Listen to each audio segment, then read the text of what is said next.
Let's talk about double stops.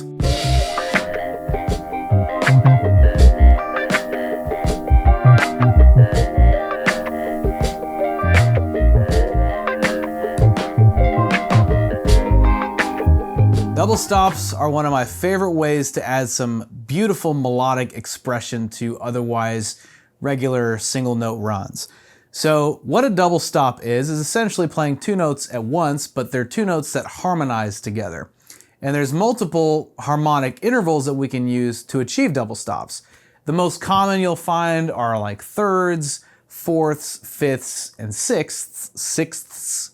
So we'll go over those. So starting with the thirds, let's take for example, okay, I want to take a melody like this. Simple, right? This is an A major. If I wanted to take that simple line and make it a lot prettier, I would just use double stops. So let's start with thirds. So each of these notes can have a third added above it to give it some, harmony. So let me show you how I found those notes and why they're called thirds. So if you're taking a major scale, for example, this is the A major scale that I'm have this melody in. So if I wanted to take that simple melody and make it sound fuller and prettier, I would use double stops. So let me show you how I would find thirds to use on that. So just to demonstrate, the thirds would sound like this.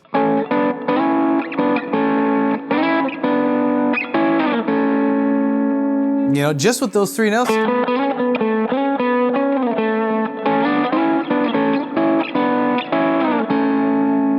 You can already hear the difference. So how did I come across those notes and why are they called thirds? Well, since I'm playing an A major, we're going to be using the A major scale as the overall framework to finding all of these note intervals. Do, re, mi, fa, sol, la, ti, do. Now, each note has a number. 1, 2, 3, 4, 5, 6, 7, and then 8 being our octave. But it's really just those first 7 that we're focusing on. So if we find the third note, 1, 2, 3, there it is, and then we stack it with the original note, we're now playing the third. And so we're essentially doing that. As we're moving these notes up in this melody, so when I go to this one, 1, 2, 3, taking the same scale idea and then moving it up, but finding that third, 1, 2, 3, and then using that to stack, and then here, 1, 2, 3. So I have third, third, third.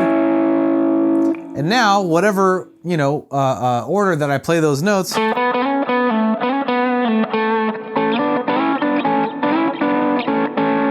adding that third just makes it so much prettier, right? So that's thirds. Now with fourths, all same basic idea. We're just trying to find the fourth interval and stack it with the original note. 1, 2, 3, 4. Ooh, different sound. There's another fourth, and then 1, 2, 3, 4, right? 1, 2, 3, 4. 1, 2, 3, 4. Very different sound. Sounds a little more like kind of rock and roll, as opposed to, which sounds a little bit more pop, I guess, right? So if you were to think stylistically, each of these different types of double stops can give you a different sound. Let's take a look at fifths now. So if we were to find the fifth, 1, 2, 3, 4, 5, and then essentially, fifths are easy, when you're doing them, like in this case, between the D and the G string. You're just taking that same shape. It's almost like a power chord shape, right? And then you just move it up. So taking that melody, very different sound compared to,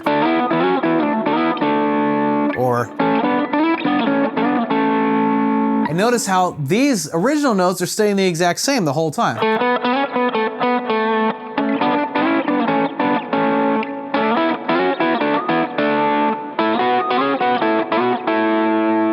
All these different textures you're getting from the way that these notes harmonize with the original notes. Pretty cool.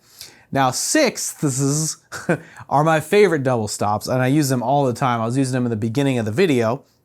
we're trying to find the sixth note. 1, 2, 3, 4, 5, 6. Something you see a lot. Like if you ever hear a lick like this, for example, that's using sixths. Sixths. I'm never going to get good at saying that. So we're, in this case, between these three notes, which, you know, by the way, I didn't even mention this, 7th fret, 9th fret, 11th fret on the D string. So if you want to try this out, you have that sixth right there. 1, 2, 3, 4, 5, 6. Then 1, 2, 3, 4, 5, 6. So see, I'm just finding the sixth note and harmonizing it with the sixth note in the major scale, then harmonizing it with the original note. And then for this one, 1, 2, 3, 4, 5, 6. There we go. So we have, and that's got such a pretty sound. That kind of sounds like almost like when you hear a male voice and a female voice in harmony. It's beautiful. So you have all these options with just this simple double stop technique, and you have your pick, you know, if you want to go from thirds or fourths, fifths, or sixths. You know, those all can take you in different melodic directions. And the way I like to think of them is they each kind of have their own style that matches musically with a certain genre. Like I mentioned before, like with the fourths, sounds like very classic rock to me. I don't know why, I hear that in a lot of classic rock songs. And then with the fifths, that's something Steve Vai does a lot. He loves using fifths. And you can totally hear it, you know, just from by virtue of how that sounds. And then sixths, you know, are like,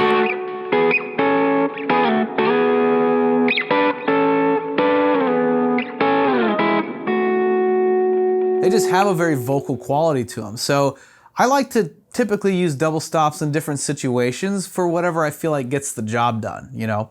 Of course, the thirds and the sixths, in my opinion, are the most melodic, but you have the fourths and the fifths, for example, which are like textural. They give a different vibe to the sound that's not so much, the way I like to think of it anyways, is it's not so much melody driven, but it's just vibe driven. I don't know how else to explain it other than that. It's like there's just a vibe to how those sound. So when you're taking any group of notes, like the ones we just went over, you know, like here on the D string, 7th fret, 9th fret, and 11th fret, and then you want to just practice using those different double stops.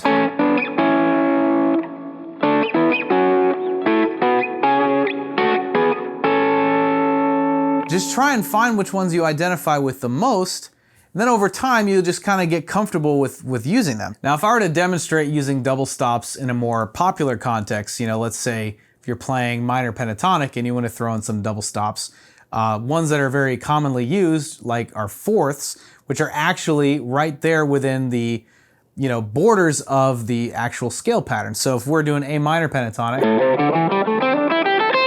if you were to actually stack the notes on top of each other, you're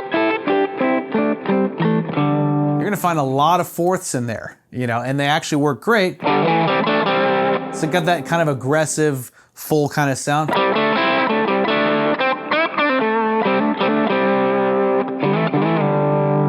You know, you can use fifths as well, and what I like to use with fifths in this particular situation, I'll play them like this, as opposed to this, where it's like, for example, in A minor pentatonic, you're doing the 7th fret of the D string and then 5th fret of the B string.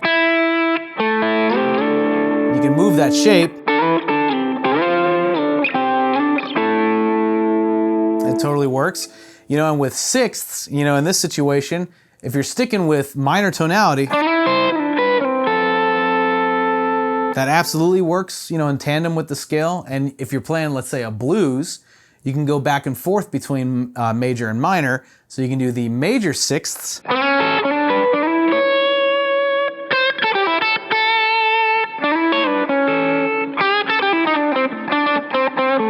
That can totally work too. So, of course, depends on the context that you're in, but generally, when you're doing something like that, you know, playing in a minor pentatonic, which is of course a go-to scale for, I mean, myself included, for tons of guitar players, you can throw in those double stop intervals pretty much anywhere. And speaking of playing over a blues, you know, you can do the major thirds as well.